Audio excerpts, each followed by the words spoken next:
gabi na siguro, no? Magandang hapon sa inyo lahat. Gusto ko lang sabihin kay Mike na nung ako ay naging student leader,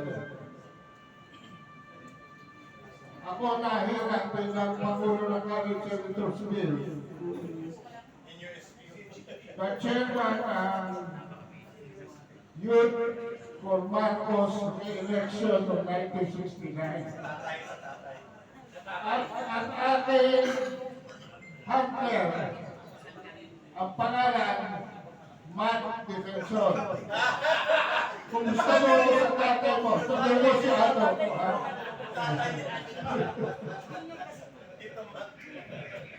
Pero noong 1984, dahil bumagsak ang ekonomiya,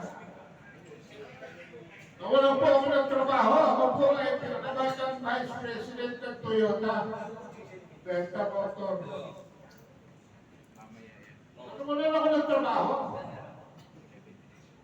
At wala akong ginagawa, kundi pag-Miyerkules, umattend ako ng breakfast, Christian Men's Breakfast sa Makati. Kung saan naman nagsasalita. At nag-sharing. At sa tadhana, ang nasa harapan ko ay si Emmanuel Pelaez.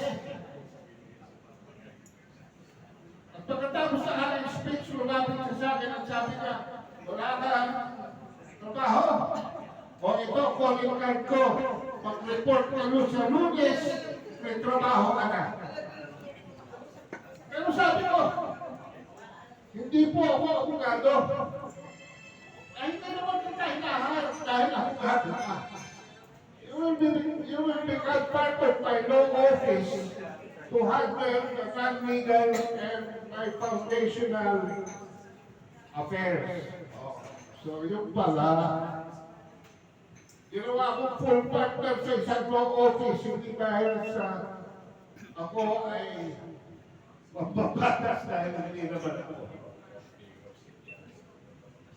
Sinamahan namin si Doy Laurel, tumakbo bilang Pangulo, kasapawa ni Cory, nanalo si Cory. Wala pa pong dalawang linggo, pinatawag kami ni Cory sa Kulang Committee. Kaming dalawa ni Tito Maring. Sabi namin, bakit po? Sabi ng Cory, gusto ko kayo ang mamuno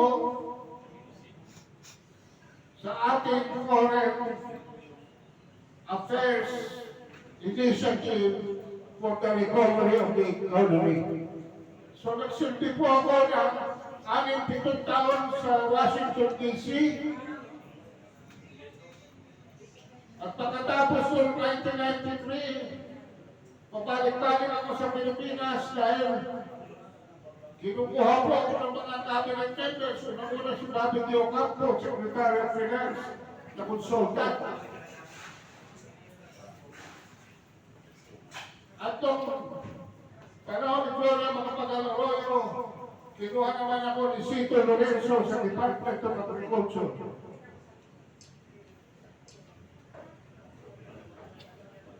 Pero, noong 2009,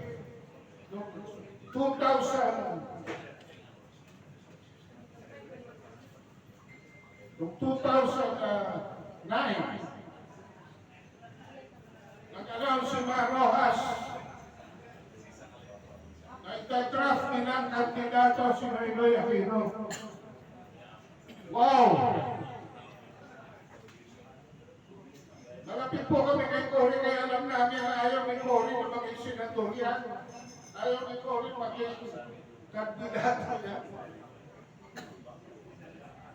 So, kung mawalis na po ako ng Amerika, bumalik po ako dito noong 2019. At mula noon dito na ako nakabase. Low profile. Hanggang dumating ang administrasyon ni Presidente Duterte. Ito na naman, mga dating kaibigan, mga dating kakilala, refer dito, refer doon. Nagkaroon tayo ng programa sa Radyo Pilipinas. 5 taon ko pong pinatakbo yun. Kinuha po ako ni Ginoong. Yan po ay nasispiron bilang expert, subject matter expert sa South China Sea. Kinuha po ako ni Delpin Lorizana na consultant at ipinasok ako sa ERGAT as critical reviewer. Doon ko po nakahalubilo si General Antonio Barlade at kami po nagbigay sa Armed Forces of the Philippines ng solid support ng public relations, lahat ng aktibidades ng ERGAT properly reported ng Radyo Pilipinas. Marami po pong iba.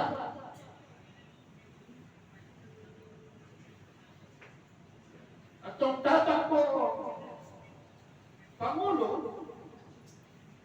si Bongbong Marcos, dahil kay Sara, ay sinuportahan namin at siguro sumuporta rin kayo. Na hindi ko inaakala ng June 5, patawag ako sa Tricon. Sa Kongreso. At ang tanong sa akin, Ngayon Bante, eto na naman. Abogado ka ba? Eh sabi ko, hindi po ako abogado. Eh bakit? Tinawag mong stupid itong National Maritime Law. Saan ka humuhugot, sabi ko? Sabi ko, Mr. Chairman, hindi po ako abogado, pero marunong po akong magbasa. At marunong po akong umintindi ng binabasa ko. Alam niyo mga kapatid, mga magulang, mga kababayan, with all due respect to the lawyer here, marami pong abogado, hindi naiintindihan ko rin binabasa nila. Ang naiintindihan lang po, attorney's fees. Wala sila rito. Ang lahat ng abogado nga rito, batikan.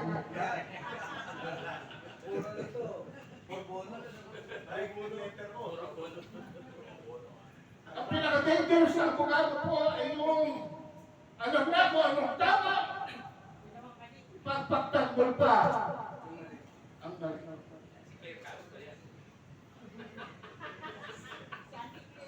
Akala po ba yun pinag-explain nila ako? Hindi po. Nila-explain nila ako sa trendom.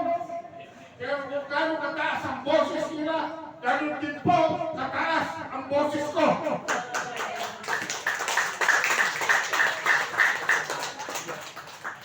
Hindi nila alam. Kanto naman ako, may pakpak.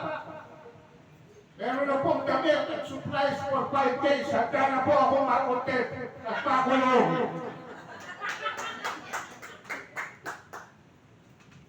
Anyway, nilait din po ni Ace Farmers. Hindi na naman abogado po. Hindi na. Ang pagka-former diplomat ko. Dahil hindi naman daw ako pastor, hindi naman daw ako diplomat. Doon ko na pagtanto na karamihan sa ating mga congressmen ngayon, puno-puno ang bulsa, pero walang laban ang utang. At anyway, ako po maharap sa inyo dahil sa mga kaibigan ko po sa Amerika, kami po ay nagtatayo na rin ng mga katulad nito from coast to coast. Ito po mga nasa Washington DC ay nagpadala na po ng sulat kay Donald Trump sa White House.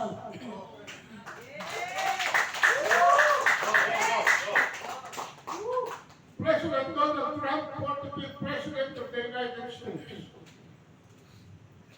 Washington, D.C. We hope this letter reaches you in good health and spirit. We write with a deep sense of responsibility. Above all, we write to you because you have always been consistent in standing by your friends.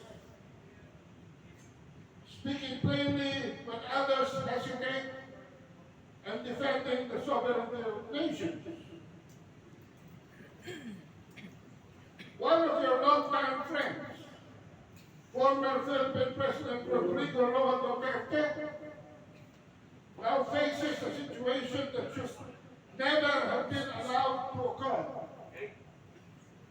In a move executed quietly and without constitutional authority, President Ferdinand Bongbong Marcos Jr. handed PRRD over to the International Criminal Court, a tribunal that the Philippines is no longer a part of, and one that has no lawful jurisdiction over him. No court in the Philippines ordered his surrender. No Senate concurrence was secured. No constitutional process was followed. It was done unilaterally, secretly, and in defiance of the nation's sovereignty. For many Filipinos and for those of us who have spent our lives defending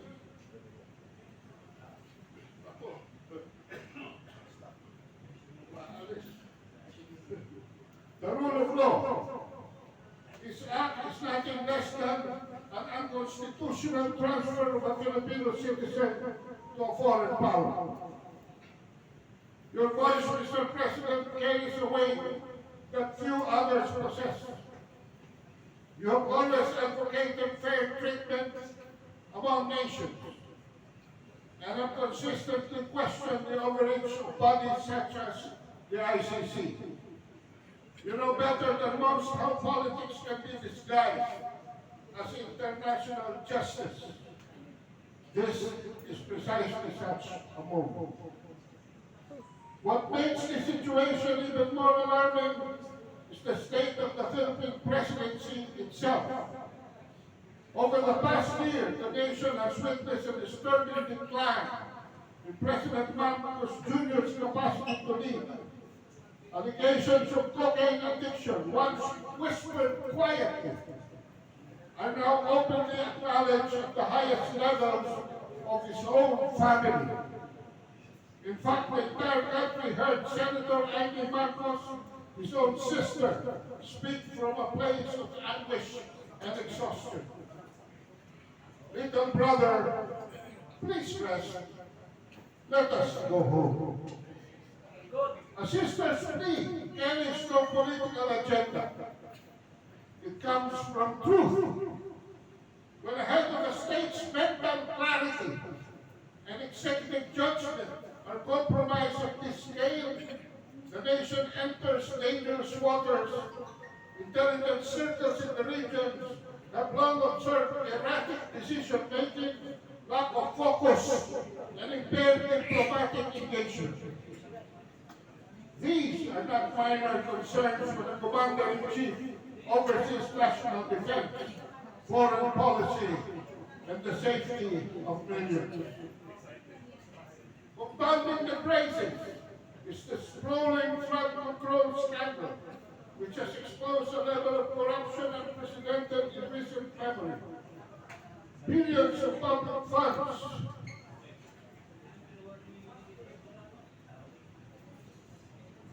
were channeled into dubious projects and inflated projects.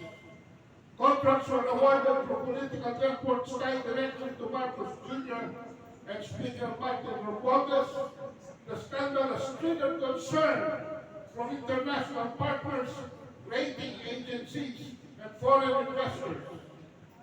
In the Indo-Pacific, one of the most fragile contested regions in the world, such instability sends shockwaves beyond Manila.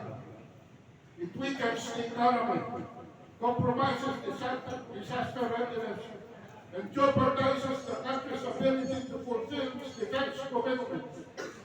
For the United States, which relies on a strong and dependable Philippine government for the Distinct Forces Agreement and the Enhanced Defense Cooperation Agreement, a compromised presidency creates real strategic vulnerability.